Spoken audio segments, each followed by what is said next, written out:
Salam sejahtera, terima kasih karena bersama dengan saya di Nazilin Unity Channel. Kejutan besar berlaku di dalam perbicaraan 1MDB membabitkan Najib Tun Razak. Ada persoalan besar timbul. Di mana hilang saksi ini? Adakah sudah melarikan diri, takut atau sebagainya? Bicara 1MDB, peguam Najib gagal kesan saksi. Wah, ini memang kejutan besar. Kemana perginya saksi ini sehingga peguam Najib gagal untuk mengesannya? Ataukah saksi tersebut sengaja tak mau hadir atau bagaimana? Kita pun tak tahu. Apa konspirasinya pun kita tidak tahu.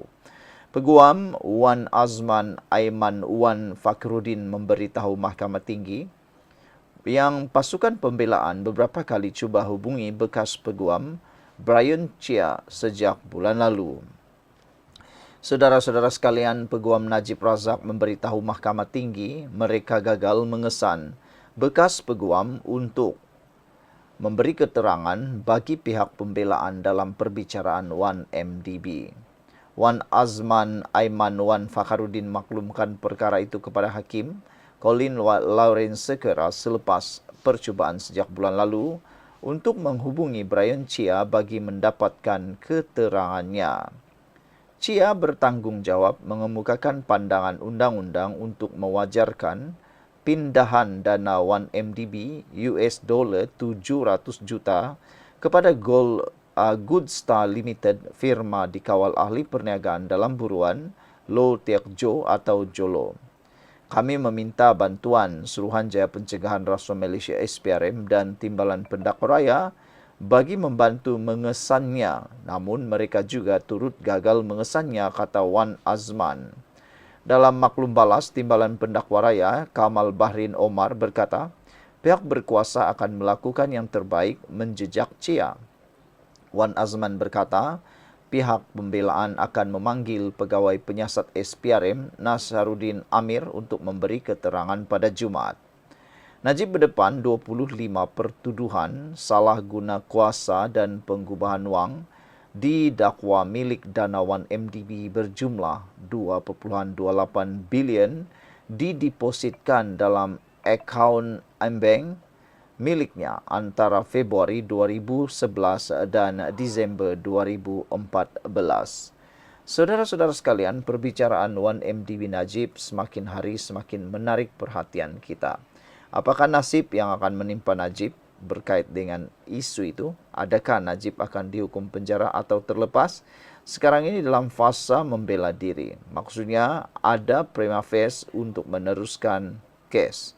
Yang menariknya, menjadi tanda tanya kita ialah kemana pergi saksi yang dinyatakan ini. Di mana dia sekarang? Takkanlah tiba-tiba hilang, kan? Adakah konspirasi menyembunyikan saksi ini atau adakah konspirasi untuk memaksa saksi tidak memberikan keterangan? Kita pun tak tahu. Yang kita harapkan ialah seperti yang dinyatakan, semoga pihak berkuasa terutamanya SPRM, PDRM dapat menjejak kemana pergi orang ini. Jangan sampai tidak dapat keterangan daripada beliau kerana dijangka keterangan yang bakal diberikan oleh saksi ini adalah keterangan yang mungkin akan mendedahkan banyak perkara yang luar biasa. Sekian untuk kali ini. Jangan lupa tinggalkan komen Anda, ikuti terus ulasan selepas ini. Salam sejahtera, terima kasih karena bersama dengan saya di Nazilin Unity Channel. URA, now Y2 Said Sadiq sangat jahat, kata Nga.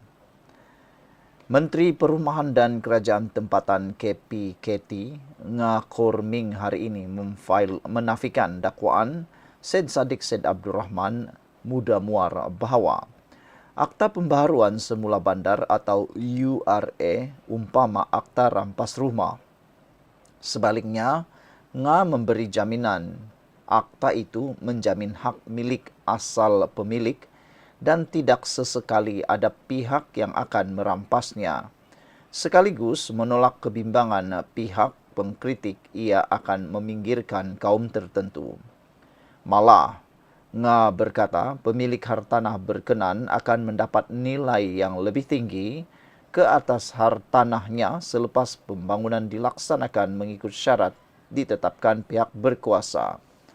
Akta ini sama ada tersurat atau tersirat tidak sama sekali akan meminggirkan atau mengancam golongan tertentu, terutamanya dari aspek perbezaan kaum atau tahap pendapatan, khususnya kumpulan B40 dan M40. Tiada sebarang unsur paksaan atau isu gentrifikasi dalam penggubalan akta ini. Kerana mekanisme penting pelaksanaan PSBURA ialah mendapatkan persetujuan pemilik hartanah melalui perundingan dan bukan pengambilan secara paksa.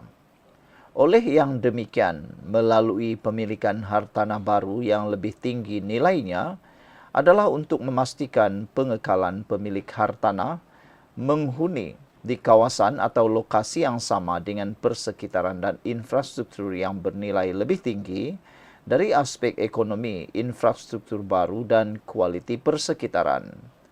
Pengekalan pemilik dan penduduk asal membuktikan bahawa tiada sebarang unsur rampasan tanah atau hartanah walaupun membangkitkan isu yang berkaitan unsur-unsur penindasan dan pengusiran atau gentrifikasi. Katanya ketika menggulung usul menjunjung kasih titah diraja bagi kementeriannya di Dewan Rakyat hari ini. URA yang bakal digubal kerajaan sebelum ini dikritik pengkritik akan menjadi pengkhianatan terbesar kepada golongan miskin bandar apabila ia didakwa menyebabkan golongan terbabit berisiko diusir keluar. Semalam, Syed Saddiq turut mendesak kerajaan menamakan semula URA tersebut sebagai Akta Rampas Rumah kerana didakwanya melalui akta tersebut, kerajaan menurunkan nilai ambang persetujuan pembangunan daripada 100% kepada 80%. Ini adalah pengkhianatan terbesar pada golongan susah yang tinggal di kawasan bandar, katanya. Saya tak nak undang-undang ini dipanggil sebagai Akta Pembaharuan Semula Bandar. Saya rasa lebih tepat Akta Rampas Rumah, katanya ketika membahas usul menjunjung kasih titah diraja. Menjawab kritikan Syed Saddiq, membidas bekas menteri terbabit kerana dianggap telah membuat tuduhan jahat yang bersifat fitnah di Dewan Rakyat. URA berniat sangat suci, bukan akta rampasan. Ini satu kenyataan salah, berniat jahat bertujuan memesongkan Dewan, khususnya setelah hadir sesi taklimat. Masuk Dewan terus tabur fitnah, kata beliau. YB Muar Syed Saddiq, nawaitunya sangat jahat. Masuk Dewan buat fitnah, saya minta supaya beliau bertaubat, tak ulangi lagi perbuatan demikian, kata beliau. Ada netizen kata, apa kata saman saja atau mereka mencabar Syed Saddiq Syed Abdul Rahman buat kenyataan di luar Dewan supaya nak tengok berani atau tidak. Kerana jika dia buat di luar Dewan, maka besar hari bulan, silap-silap hari bulan, Syed Saddiq akan disaman dengan teruk. Harimau satu kata, ngani jangan percaya, kata beliau. Implement kata, menteri hanya tahu, katanya lagi. JBK kata, kerajaan Madani wajib tunjukkan bahawa tiada mana-mana masyarakat yang terlibat dipinggirkan. Biar Syed Saddiq terkebil-kebil hidungnya melihat kecemerlangan kerajaan Madani, kata beliau lagi. Sekian dulu untuk kali ini. Jangan lupa tinggalkan komen anda.